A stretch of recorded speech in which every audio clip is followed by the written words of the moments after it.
ओम शांति।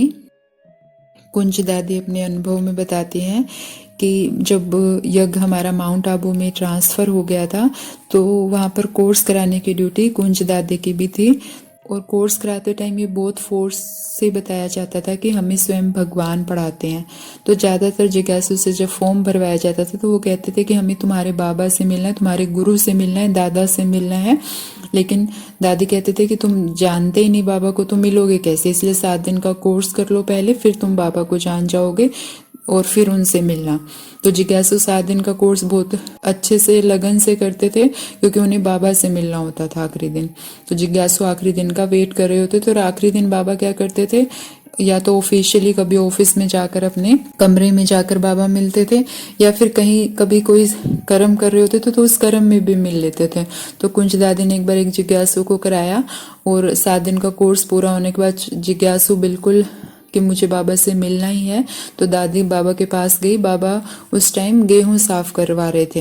यज्ञ में 1 दिन राशन आता था हफ्ते में पूरे दिन का, तो बाबा भी साफ करवाते थे। तो बाबा साफ करवा रहे थे राशन। तो दादी कहती, और दादियां भी बैठी थी, तो कुंज दादी कहती कि बाबा आपसे जिज्ञासु मिलना चाहता है। तो बाबा कहते ठीक है बच्ची भेज दो।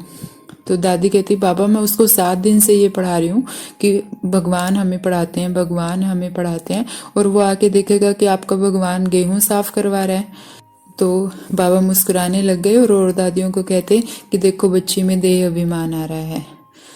फिर बाबा मुस्कुरा के गेहूं साफ करने लग जाते हैं। तो दादी ने कहते कि बाबा चलो ऑफिस में चलते हैं, वहां मिल लेना आप। तो बाबा कहते बच्चे यहीं भेज दो, बाबा यहीं मिलेगा।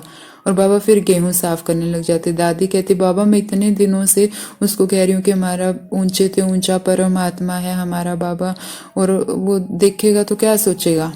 तो बाबा फिर मुस्कुरा के कह देते बच्ची में देह अभिमान आ रहा है और बाबा यहीं मिलेगा। तो ना बाबा वहां से जाने के लिए तैयार हुए और ना जिज्ञासु अगले दिन मिलने के लिए तैयार हुआ। तो दादी जिज्ञासु को वहीं ले आई। जिज्ञासु ने आते ही बाबा की तरफ देखा और जिज्ञासु के मुख से निकला आप तो साक्षात विष्णु हो। तो उसको विष्णु का साक्षात्कार हुआ बाबा को देखते ही। जिज्ञासु तो चला गया।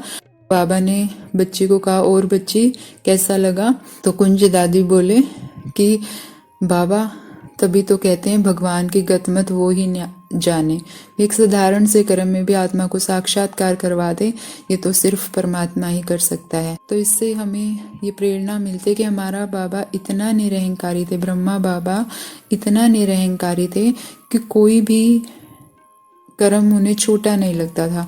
हमने भाई बहनों से सुना है, किताबों में पढ़ा है कि किसी को जूते ठीक करने नहीं आते थे तो बाबा कहते थे आओ बच्चे मैं सिखा देता हूँ। बाबा जूते काट के सिखाते थे। कोई गड्ढा भरना होता था तो बाबा वहाँ पर भी कसी लेके लग जाते थे। तो बाबा इतने निरअहंकारी थे, कभी उन्हें अहंकार नहीं आया कि मेरे रथ में भगवान आते हैं, इस यज्ञ का संस्थापक मैं हूँ। नहीं, वो संपूर्ण निरअहंकारी थे। कोई काम छोटा बड़ा उन्होंने कभी नहीं देखा। उनका सिर्फ एक ही स्लोगन था कि जैसा मैं करूंगा मुझे देखकर भी और करेंगे। तो अगर हमें ब्रह्मा बाबा समान बनना है तो हमें भी बाबा समान निरअहंकारी बनना होगा। तो गहराई से पहले तो चेक करें कि मुझे कहाँ कहाँ अहंकार आता है। किसी को तन का अहंकार होता है, किसी को जॉब का अहंकार, किसी को पोस्ट का अहंकार।